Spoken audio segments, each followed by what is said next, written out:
Hello friends, welcome back to my blind playthrough of Planescape Torment. This is episode 40, and we are here at the Brothel of Intellectual Lusts. Now, I'm actually not sure if we should proceed with this place, because this is a bit of backseating, but you guys told me in the comments that it would be a nice idea to maybe wait to have Mort before I fully explore this place and talk to everyone. And that does make a lot of sense, actually. I must rest. I understand that I will not find another skull for Lothar here then, so maybe I will honestly take your advice. Time is precious. Let us not and squander since it my here. companions seem quite fatigued anyway, I think it's time to maybe head outside and find some place to rest. And then maybe, if I feel like it, by the end of the episode we could come back, but we will see. We will see what we managed to accomplish in this episode. Now, right away, there's a messenger here who wants to have a word with us. So I guess before we rest, we should talk to him because it sounds rather urgent. Sir, might I have a word with you? Well, sure. Everyone in this game gets to have a word with me. This slender young man approaches you wearing a somewhat worried expression. 1,000 pardons, sir, but I am looking for a certain man, and I think you might be able to help me. Well, that's me, the helper, huh? I am a messenger, sir, who seeks a man it said cannot die. A scarred man for whom death is nothing but the most trivial of annoyances. You match the admittedly vague description I was given, sir, and I had wondered if you were he. Well, now I'm wondering that as well.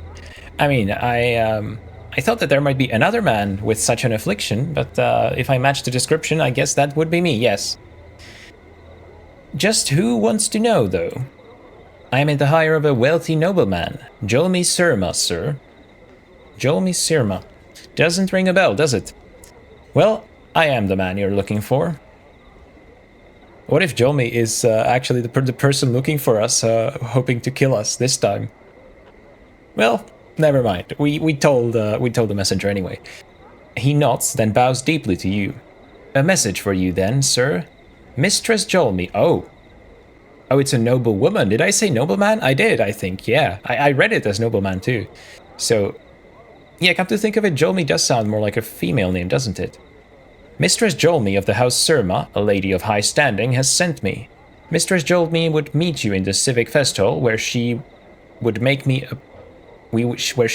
a proposal, of which I know nothing to you.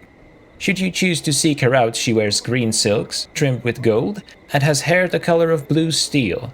That is the extent of my message, sir. Farewell. The Civic Fest Hall, yes. Where was that again? Updated my journal. In the northeastern corner of this part of the Clerk's Ward, sir. 'Tis a large structure and should be easy to spot. Farewell now, sir. Well, farewell, I guess? Well, and there he goes. Let's check my journal, just to see what's there. I have been given a message that a woman called Jolmi of the House Sirma wishes to make a proposal to me. I am to seek her out in the Civic Fest Hall. She wears green silks trimmed with gold, and has hair the color of blue steel. Yes, that was it indeed. And actually, let's read some of the previous journals too. I met a woman named Fulfram Grace in the Clerk's Ward. She's easily one of the most beautiful women I've ever seen. She's not human, though. She has a pair of wings folded across her back. Well, someone could say that makes her even more beautiful, you know? Fulfram Grace said she was a succubus, a lesser Tanari, one of the fiends that roam the lower planes. Apparently her race seeks out mortals and seduces them, taking their souls to the abyss. Charming. Yeah, that's actually how I would respond to that as well. Charming. Fulfram Grace suggested I try the Civic Festival if I wanted to join the Society of Sensation. She said someone there should be able to help me. We keep hearing about the Civic Fest Hall. I mean, I know that it's the place to visit, and it's just a matter of coming across it, you know? Dolora, one of the women in the brothel of slating intellectual lusts, refuses to answer any of my questions that don't relate to her tasks as a prostitute. I fear, though, that she might hold information dear to my quest. I agreed to seek out a man named Merryman, Dolora's first love, and speak to him on her behalf.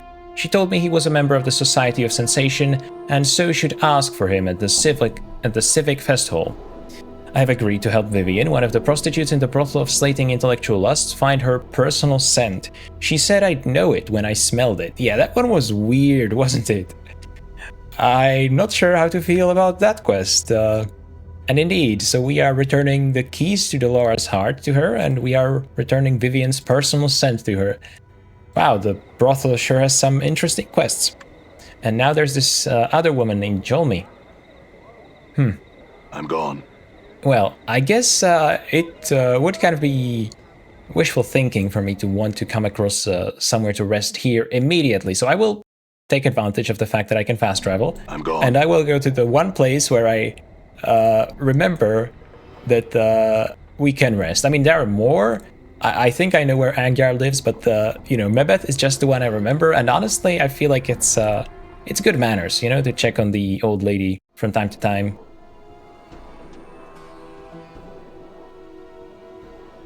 Could I rest here?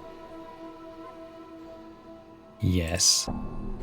And that's it. So I have rested 8 hours, which is just perfect. Although if I fast travel from here, it might be dark by the time I get to the Clerk's Ward. I feel like fast travel skips way too much time in this game.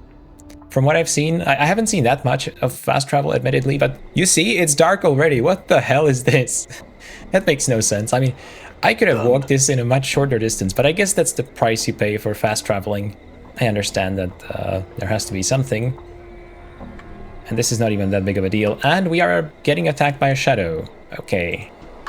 You could have attacked us before. We could have at least healed up, Tiger's not working in this thing. Well, yeah. I know that Anna's weapons are not really effective here, but I didn't.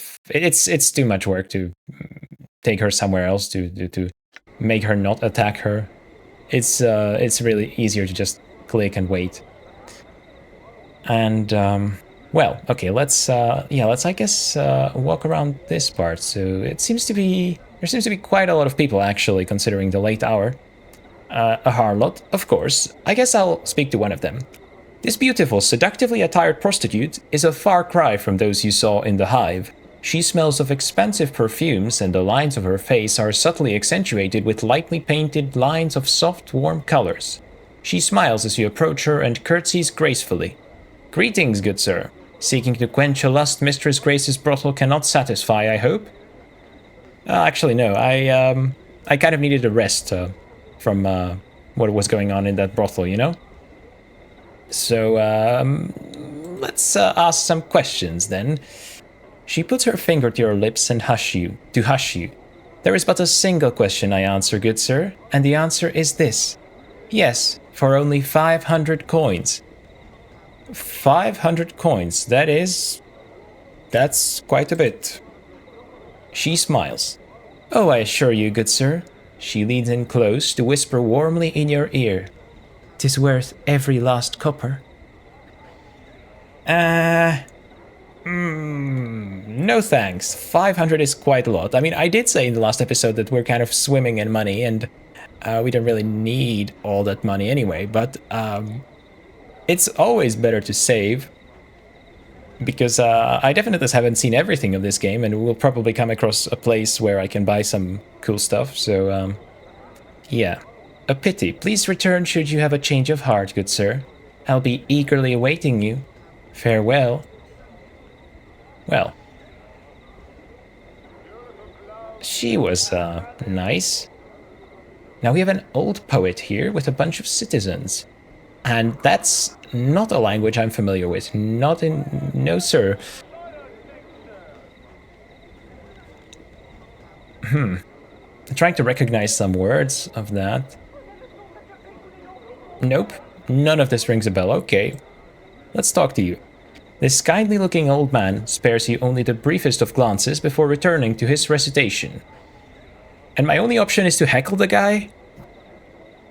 I guess I'll do it. You heckle and jeer at the poet, making fun of his style of verse, appearance, and postulated home life. You top it off by interrupting a few of his verses and completing them with bawdy rhymes of your own, which draws some chuckles from onlookers and sets the old poet, doing his best to ignore you, to gritting his teeth.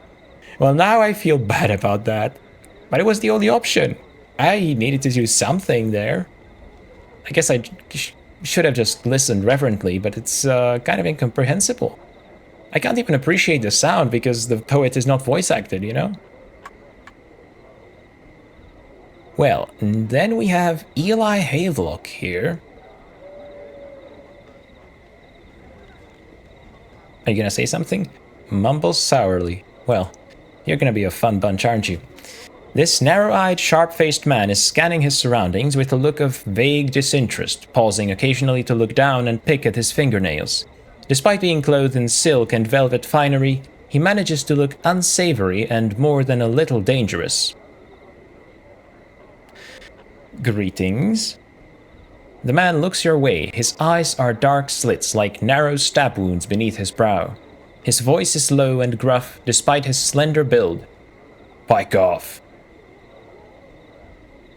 I had some questions. You think I wander the ward looking for strangers to spill dark for? Now pike off. Why are you here then? To be surly with passerby? Heh. He stands quietly for a moment, then breaks a crooked smile. That's good, that. He considers you for a moment. I'm a tutor at the Civic Fest Hall. Name's Havelock, Eli Havelock. As a veteran scout, I teach the art of subterfuge. Subterfuge? Could you train me? I mean, not that I'm particularly looking to become a thief. But could you, though? Eli frowned sourly. I don't know. I've had enough of teaching petty pickpockets and curious sensates for the time being. Almost to himself, he mumbles. Not sure I agreed to do it in the first place. Well, perhaps because by teaching others you make them aware of your own skill. Interesting idea. I was thinking more that by teaching others you reinforce your own skill. And that's true in pretty much any area of life, right? The best way to learn something properly is to try and teach it to someone else. At the same time, you defend the nobility of your skills by assuring them that you're no common thief, but a scout and spy, a master of subterfuge. Eli nods, mulling over what you've said. Aye, there's no denying it. It's sort of sorry, though, when you look at it that way. I wonder what, which one of my stats this was. Was this wisdom? Was this, I guess it sounds like wisdom or charisma, maybe? I don't think so. Those of your trade are often misunderstood, thrust unfairly into the same category as footpads and brigands. There's nothing wrong with dispelling false notions. Wow, I'm making a really convincing argument for some reason. Even though I'm not really that invested in convincing this guy to train me. Right again, you are. He gives you a friendly punch to your shoulder. Thanks, Blood. He suddenly looks off into the distance. Well, enough wasting time out here. I'm heading back to the festival. If you still want to train, that's where you'll find me. I'm trying to find the festival. Well, I will see you there, perhaps. I have become stronger. And we have leveled up, and something is going on with my recording, and I have no idea what that is, so I'll do a cut here and try to solve it, I guess. Okay, I'm back. I just restarted OBS. Hopefully it will solve it, because that was a weird glitch. I've never seen anything like that. Anyway, yeah, let's peek through the window. You can't make anything out through the tinted glass. Cool, that was worth it. And we have Sarhava Stody, Sarhava Vjhul? What is that carrion stench? Well, that would definitely be us, wouldn't it? By every power and its mother, what in the hells is that? What in the hells be that? Okay, I can already tell you're going to be a friendly person. Lo, what a beast. She's got to be talking about us, right? Okay, let's try to... Oh my god, I completely... that caught me by surprise. I was not even looking. The shadow just sort of appeared. Dagger's not working in this. Dagger's not working in this. Okay, yeah, and I get it. Daggers don't work. Man, the town is, well, not dangerous, but you gotta watch out at night. Let's talk to you then, Sarhava Vjhul.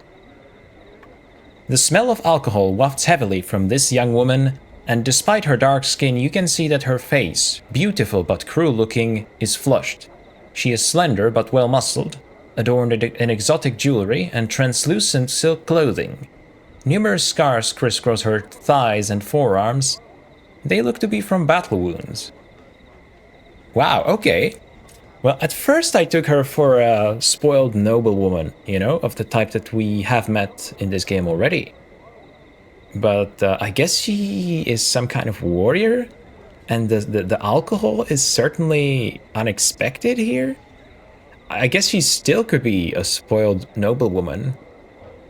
I mean, I don't really know who else but the noblewoman would have these two. They look like guards, right? Exotic jewelry and translucent silk clothing. Okay. I'm not sure how I can tell that it's translucent in the middle of the night, but sure. I guess the Nameless One has really good eyesight. Battle wounds. Okay, let's greet her. Well, well, what have we here? A little tiefling gutter queen come crawling out of the hive. Or maybe she wasn't talking about us before. The woman pouts, talking as one would to a small child. Are you lost, little tiefling? Oh, look, it has a tail. How cute. Wow, she's an even bigger bitch than I thought. Anna flushes, and with a snarl, blades sprout from her fists. No surprise there. Now, Fiendkin, don't do that. The woman seems unconcerned as Anna draws her weapons and clucks disapprovingly with her tongue. Careful now, or I'll remove that tail of yours and feed it to my dogs. Is she calling these two dogs? Maybe not. Okay, feed it to my dogs is actually quite literal, I think. But it could have referred to them. If it wasn't for the feeding, I guess.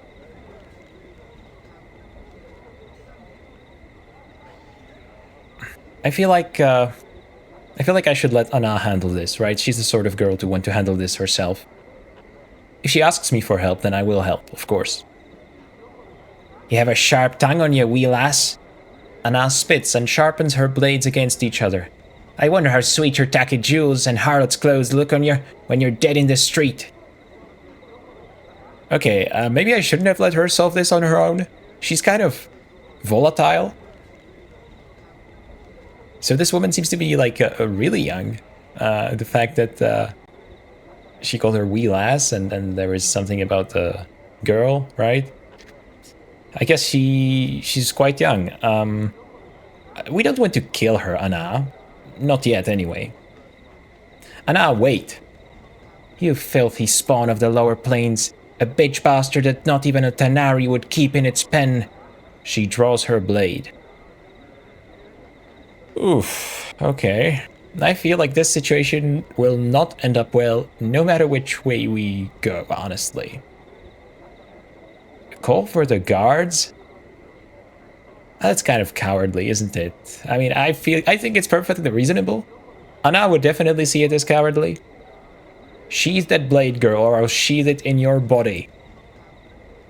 What foul thing gave birth to you, Sarah? She grimaces in disgust, then laughs harshly. And such a stench! Be you one of death's bastards? You notice a curved long knife hanging at her hip. Her hand rests loosely upon its pommel. Adana, is that you? What? Hang on. This reminds me of the name Adan that we can introduce ourselves as, right?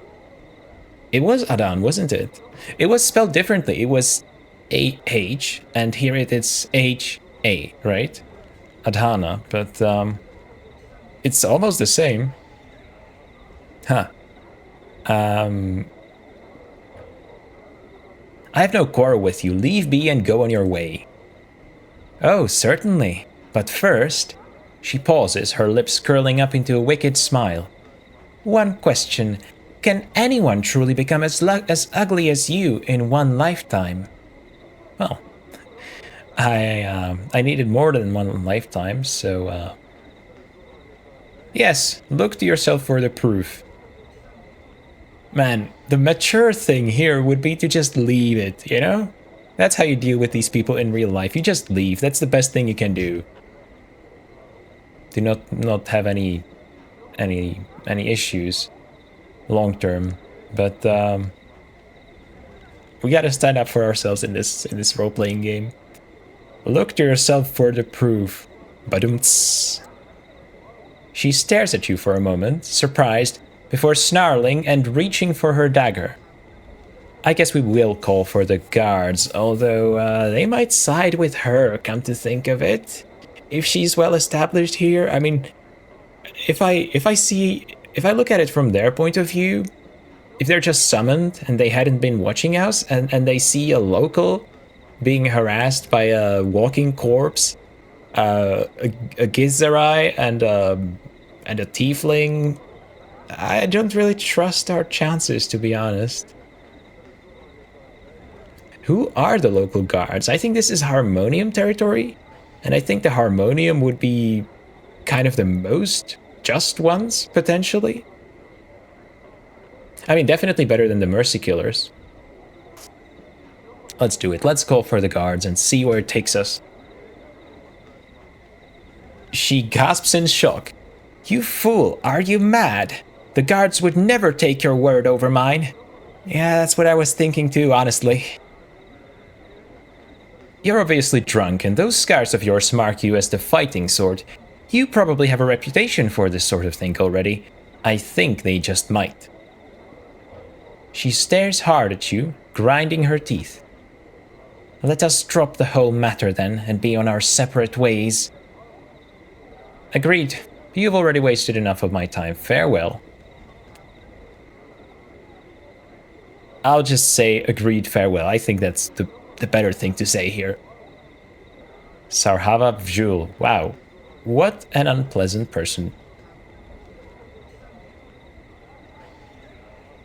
Now, we have some sensates here. I don't think we've talked to a regular sensate before, so let's try it. This person turns as you interrupt them, nodding a polite greeting. Apologies, good sir, but I was just in the middle of something. If you don't mind, farewell. They give a polite half bow and make to continue about their business. Okay, that suits me, I guess. What is this place? I saw a question mark. The colored glass of this window is cut to resemble large gems. We have some Harmonium officers, and why do we fight? Let us stop this nonsense. Good, good. I would hate to see our friendship come to this. Thou art correct indeed. Though perhaps our friendship would be a bit more stable. Eh? Were it not for thy temper. Temper? What mean thee by this? Come now, surely thou must admit that thy temper is a bit, well... To that good Derek I say fie, fie, and fie once more to thee. Unprovoked that was, wholly undeserved. What hath riled you so? Nonsense, an attack that was, though now thou dost seek to deny it. A fool thou art, angered over nothing. Fool, aye, foolish only for suffering thy miserable company. That is all, then draw thy blade. I shall, so that thou might taste it or something. Thou dost strike like a sickly child, and thou like a gutless fop. And yeah, this is where it loops. I think this is a theater play because someone here mentioned something about acting, and the language is also Shakespearean, kind of. So I guess that's nothing serious going on there. What is this place? Let us go here. An art store. Well, I just found a place where we will spend all our money. An art store, huh? All right. There doesn't even seem to be any sort of soundtrack here, or it's so low that I don't even hear it. We have Yvana here, and we have some art that we can interact with. Well, let's not ignore the person. I feel like it's more polite to talk to the person first. Before you is a well-dressed or elderly woman in a gown of peach-colored and golden thread. She stands quietly, her hands folded together primly, and nods in your direction. It is then that you notice that she has no pupils. Her eyes are entirely white. What are you? Greetings, sir. I am Yvana. Welcome to my Galleria. Feel free to look about, spending as much time here as you like. Should you have questions regarding any of the pieces, do not hesitate to ask me of them. I did have some questions indeed. One moment, sir. Your voice. It is heavy with age and wounds. Would you be so kind as to permit me to touch your face? Weird, but sure. So is she like a seer of some sort? Between the no pupils thing and the fact that she wants to touch my face, I feel like she has some sort of inner sight, some power of foretelling, maybe, something like that. Yvana smiles, gently running her old hands over the skin of your face. She frowns, looking slightly puzzled. So many scars, both old and new. They seem to... She touches the side of your throat, flushes, then pulls away. Pardon me, sir. I was curious to see how far they went. It's fine, and they're everywhere. They're everywhere. My whole body is scarred. Yvana nods. Okay, that's it. I thought she would say something prophetic there. I guess not. That's a fun first question. Let's not open with that. Let's ask, what is this place? Why, it's my Galleria of the Plains. Of the Plains? Now you've piqued my curiosity. She smiles and gestures around her. These pieces have been brought from far and wide. Some I sell, some I keep. All I display at one time or another. Please enjoy them. And again, should you have questions regarding any of the pieces, do not hesitate to ask me of them. I guess I should first look at the pieces, then. What is of interest here, then? Recommend me something. I am afraid that I do not go far from beyond the Galleria and cannot help you with this matter. You might try and ask someone else. Oh, I thought here, as in here in the Galleria, but sure. Can you see Yvana? I cannot see, but only because I do not wish to. In time, I will allow my vision to return so that I can re-experience the contents of my Galleria with the benefit of new, fresh eyes. Okay, first of all, what the fuck? How could I miss the fact that she wanted to touch my face because she cannot see, and instead went onto this tangent about foretelling and prophecy? Like, I guess that's just the thing with playing a fantasy game. Sometimes you forget that there are mundane explanations for things like people wanting to touch your face because they cannot see it. Never mind. But because I do not wish to is definitely an interesting piece of information here. In time, I will allow my vision to return so that I can re-experience the contents of my Galleria with the benefit of new, fresh eyes. I have so many questions. And it doesn't really look like the game will let me ask any of them. Maybe it will, hopefully. Really? I don't... Okay. Well, I guess let's look at the... I was gonna say paintings, but it's probably not just paintings. Let's look at the first one here. This painting shows what looks to be an infinitely long stream of bilious green grass stretching off into darkness. The horizon of a blasted rocky plain can be seen in the lower right-hand corner of this painting. One is given the impression that the head of the green cloud is rearing to strike down upon it. A placard reads, Hazazoth at the consumption of Nagar. Hazazoth at the consumption of Nagar. Well, I confess I don't really understand much of that. Perhaps I need some more context. This painting, an abstract work of greens and purples, rides and ripples as it's watched. Closer examination reveals that the actual painted image is changing rather than the canvas itself. A placard states, "Moment's glance from the walls of Mochchma." I guess it could be like Mochchma. Doesn't matter. I like the idea of a painting moving as it's watched and staying still when it's not watched, which I'm not sure that's what's going on here. It just says that when it's watched, it ripples. But I like to imagine that when nobody's looking at it, the painting just like takes a rest. It's like, okay, I can stop moving now. Touch the painting then. You place your hand upon the painting. As you had suspected, it is not that the canvas is physically moving, but that the painted image itself is changing. Cool. Cool visual tricks then.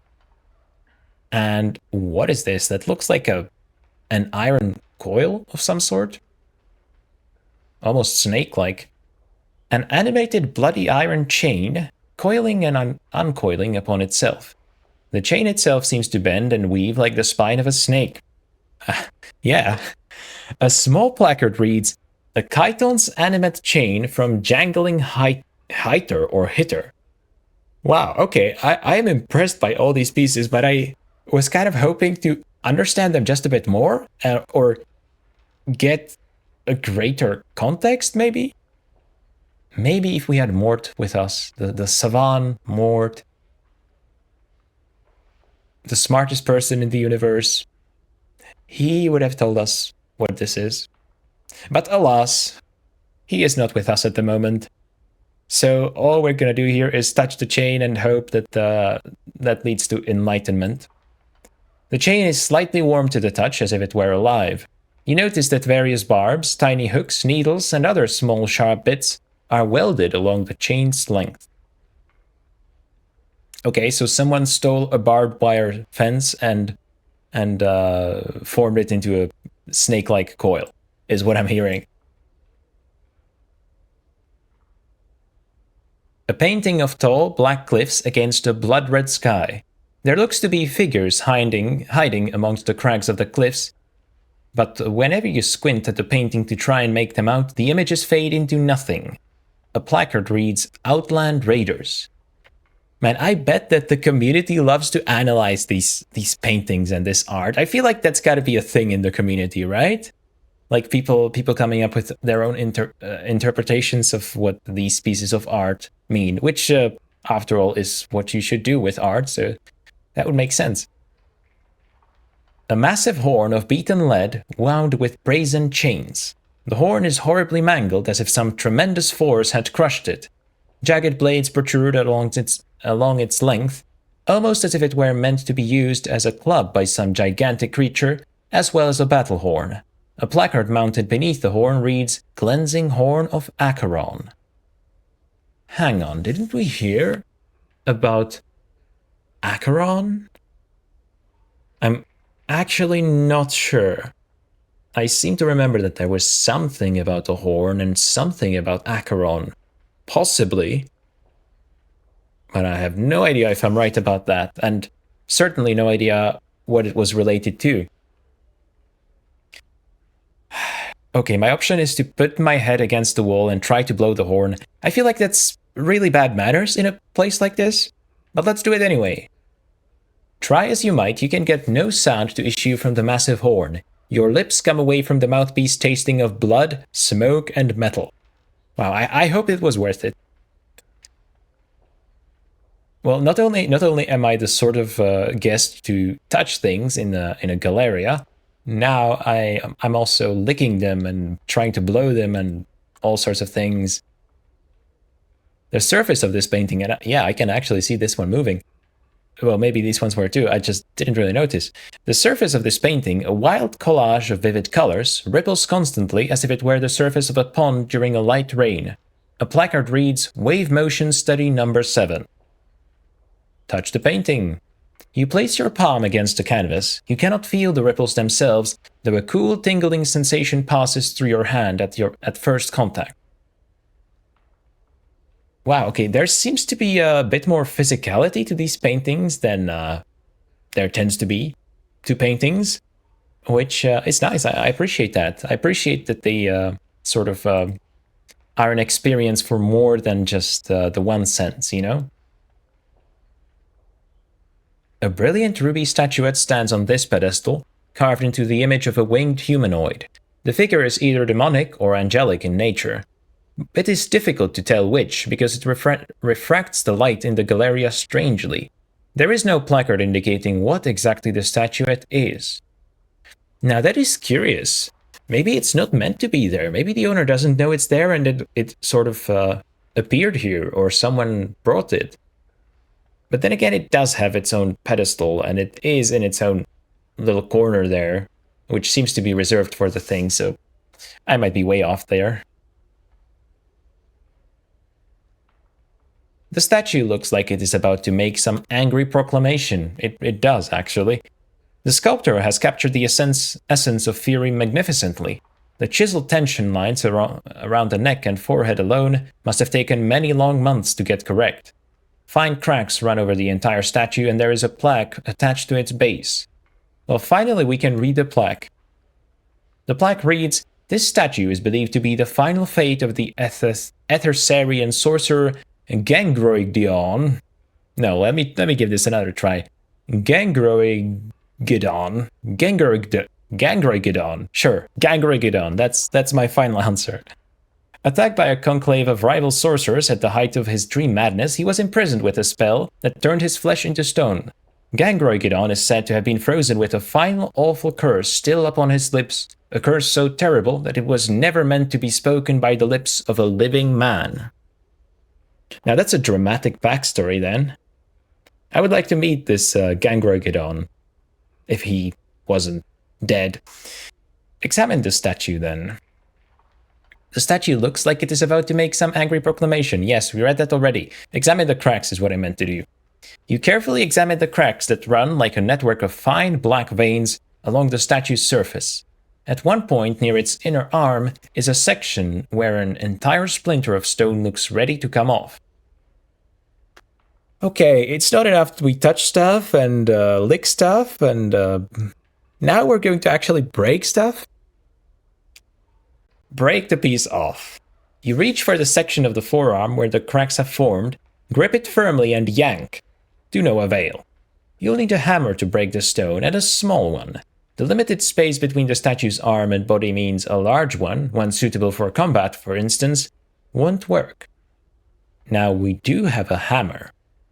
And I think I stashed it in the marketplace, didn't I? Because we needed one for the alley quest. Do I really want to destroy the statue, man? What good is going to come of this? But the game is letting us do it, so we gotta try. This is a portrait of a grotesque, hook-nosed old crone. The hag's flesh is a sickly blue-gray color. Her eyes glow red like the embers of a dying fire. Her chin, long and sharp, juts forward in an extreme underbite. Two yellowed canines protrude upwards from her lower jaw like small tusks. The smile upon her withered purplish lips speaks of a horrible secret. A placard reads, "Grey Hag of Oinos."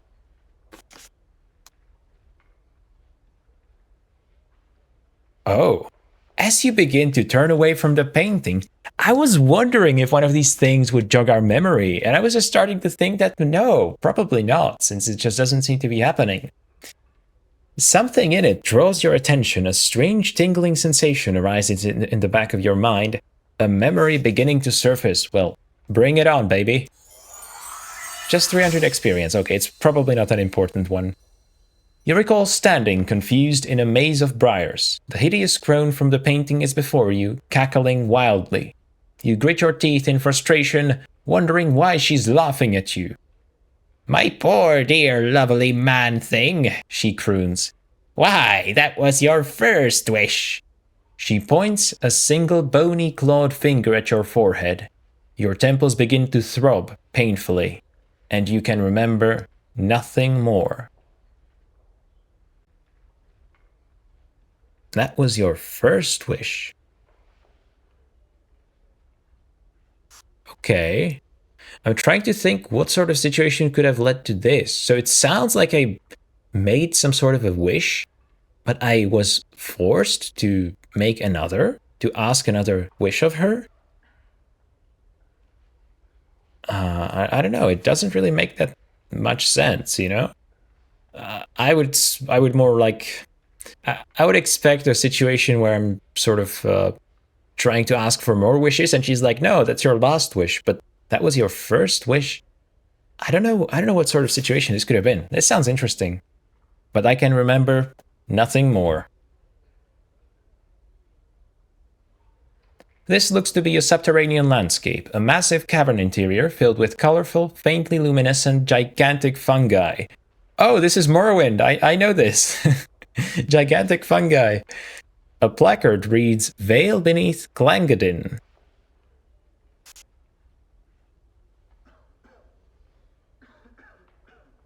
This painting is a dark cityscape, a faraway view of some giant center of civilization being burned to the ground. The streets of the place are empty, however, absent of soldiers, refugees, and even corpses. A placard reads, The Folly of Udo.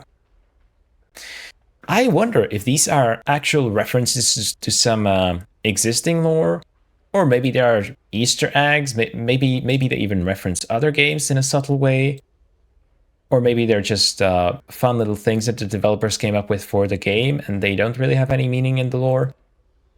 I think all those are possible here. The hundreds of chips of translucent green glass which make up this stained glass window don't appear to be held together by anything, but rather remain free-floating and mysteriously suspended within the iron frame's boundaries.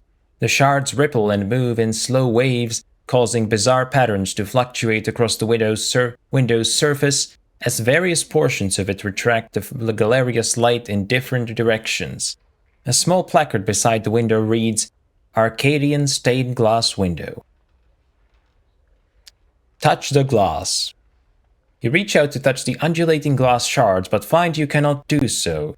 Your hand stops just short of the surface of the glass. That's curious. Punch the glass, sure. I guess I'm a barbarian now. You succeed only in bruising your knuckles. The glass may as well be sheath iron. Man, you've got some really interesting stuff in this gallery, lady. This painting shows an enormous granite keep, a hideous thing, long and low, covered in leering gargoyles, suspended in what looks to be the night sky. A cloud of crimson and violet vapor whirls in the background along the right side of the painting. A placard reads simply, The Library. Man, that is a weird-looking painting for sure.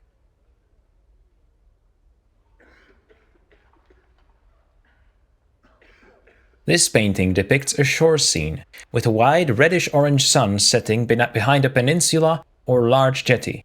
The scene, though unoriginal, is breathtaking. The play of the fading daylight across the water is captured perfectly, but staring at the painted sun for any length of time makes your eyes ache. A placard reads, Surface of Thalassia. Oh, that's fun. The sun in the painting actually has the properties of the real sun. That's a fun idea. Touch it.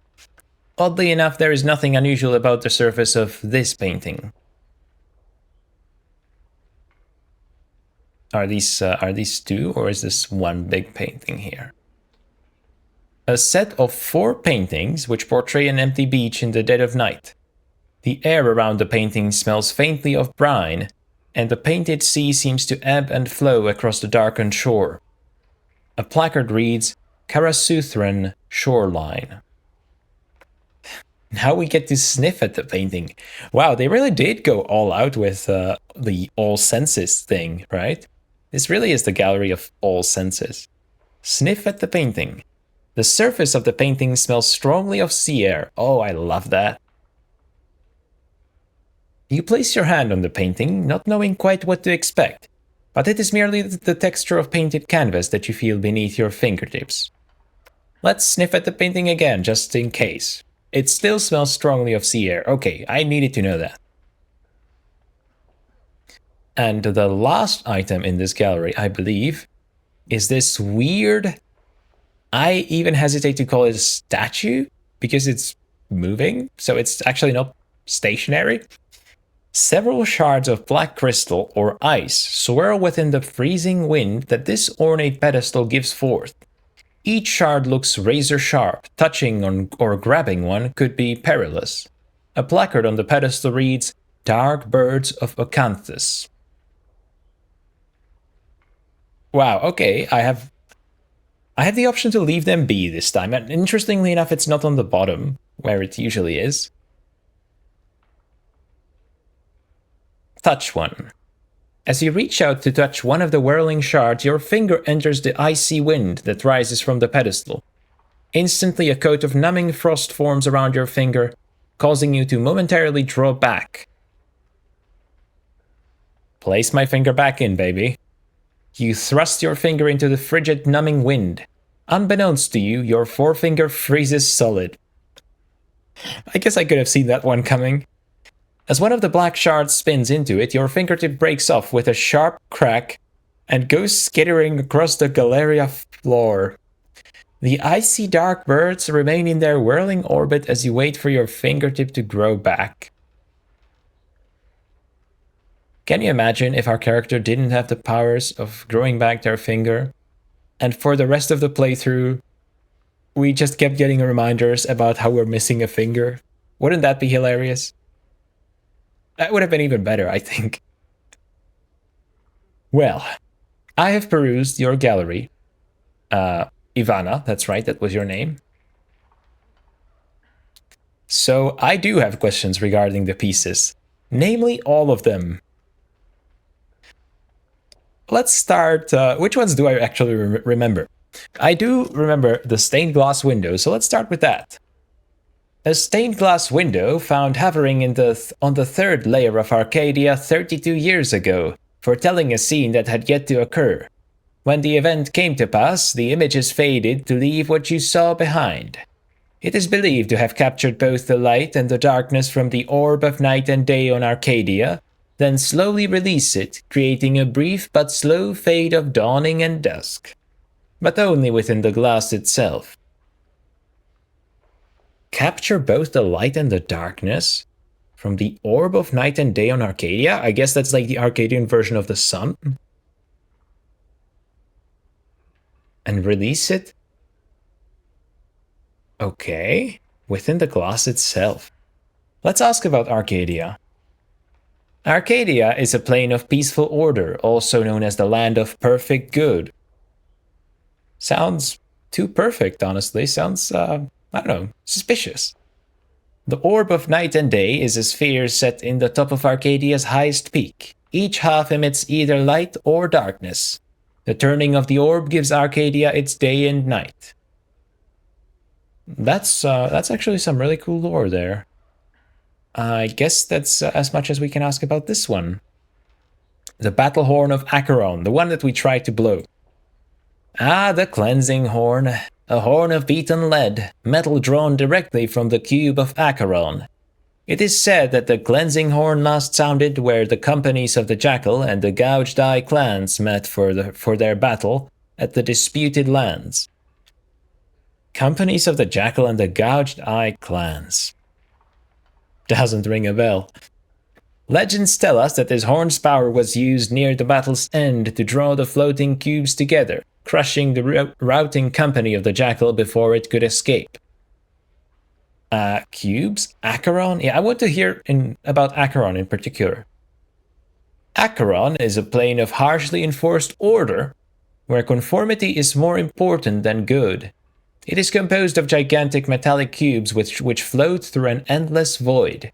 Many cubes are large enough that cities or entire kingdoms have been built upon their faces. Okay. Let me start another journal entry about the planes, because I feel like that's long overdue, isn't it? This gallery is actually a really good way to get an explanation of the planes. So Acheron, harshly enforced order. And before that was, I don't remember the name of the other one, but we will ask about it again, just to see. So, yeah, Arcadia, of course. Arcadia, perfect good. All right, keep going, Yvana. The Dark Birds of Updated Acanthus. my journal. Oh. Journal, huh? All of them are chipped from the great magical sheet of black infinite ice that rests in the black belly of the plain of Acanthus. Yvana pauses, tapping her chin. It is said that this sheet of ice is the final destination of the river Styx, and that the recollections of all that have plunged into the Styx's memory-destroying waters still lie frozen within the ice. Huh. Well, the river Styx is obviously from Greek mythology, right? I know that. I'm not quite sure if it has the power to destroy one's memories in Greek mythology too. Of course, that has interesting implications for this game, because I guess that's the cause of our memory being, well, faulty, right? Because if we... I mean, I assume that if we die, we, like, go to this plane, or we just somehow pass through, or... yeah, through the river Styx, and lose our memories and become whatever it is that people become in this world. I'm starting to think that actually I have no idea what happens after death in this. I know what happens to me. I wake up in the mortuary, but that doesn't seem to be the common thing there. So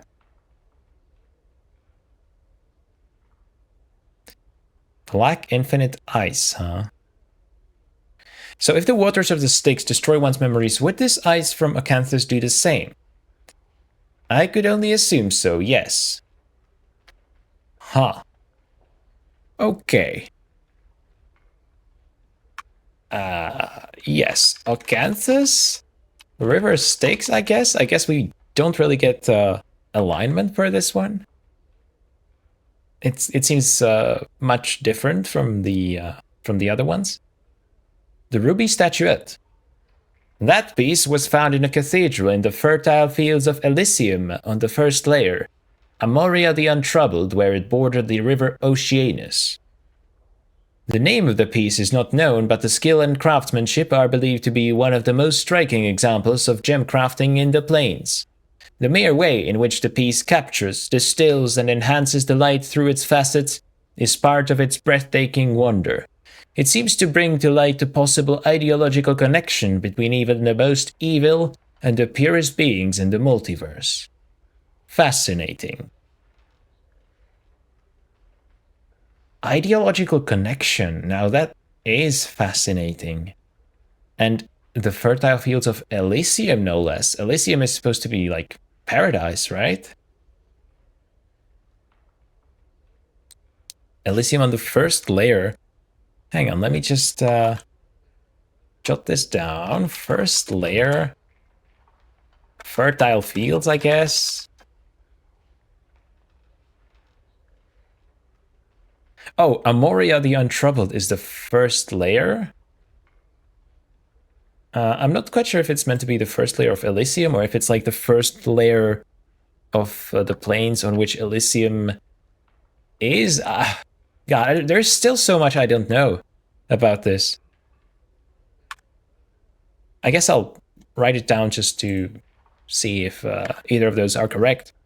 But what am I pressing there? Okay, I guess it doesn't really work that way.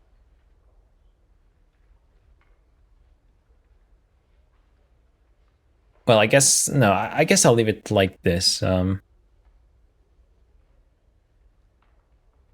Ideological connection between even the most evil and purest beings in the multiverse. Now that is fascinating. I'm not really sure if there's something we could do with that statue. Let's ask about the Chiton's animate chain. Oh yeah, the snake-like thing. The chain comes from the city of Jangling Hyter, the city of chains that hangs on Minaros, third layer of Beator.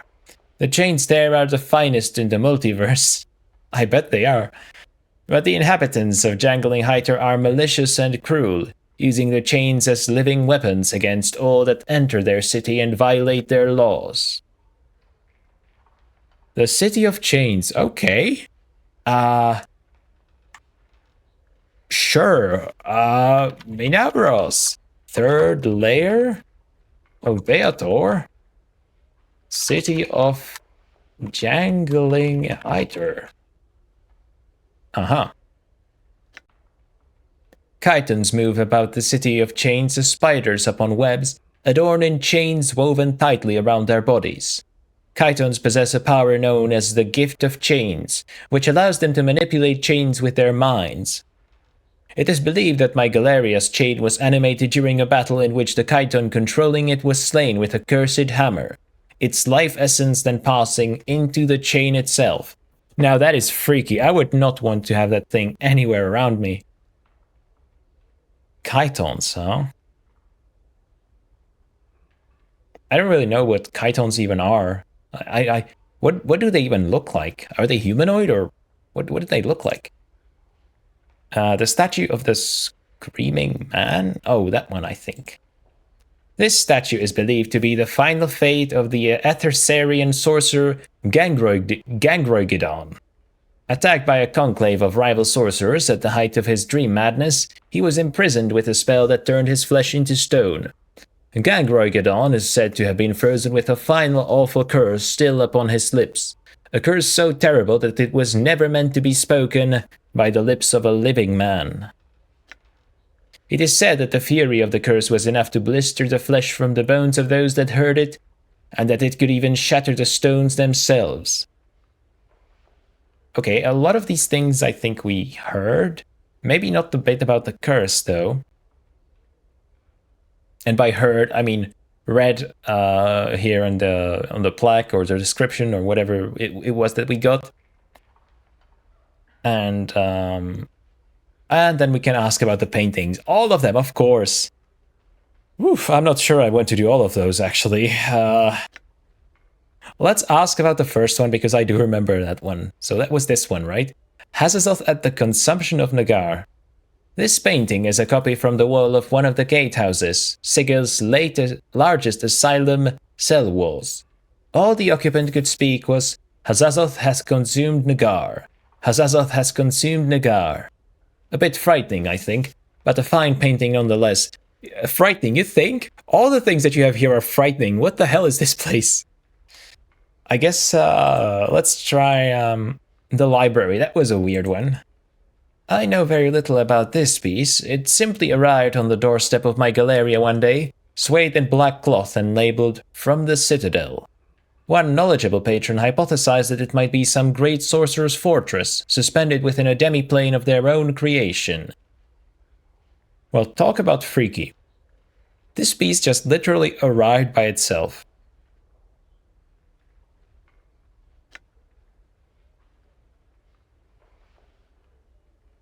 Grey Hag of Oinos, and then we'll stop asking.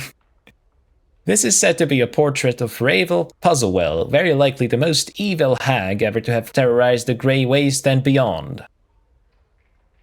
Right. Any other questions I can, not really, no. Well, I guess that's it for us. Wow. I would like to ask her about the other paintings as well, but I need a bit of time to actually absorb them. So I think we will actually end the episode here.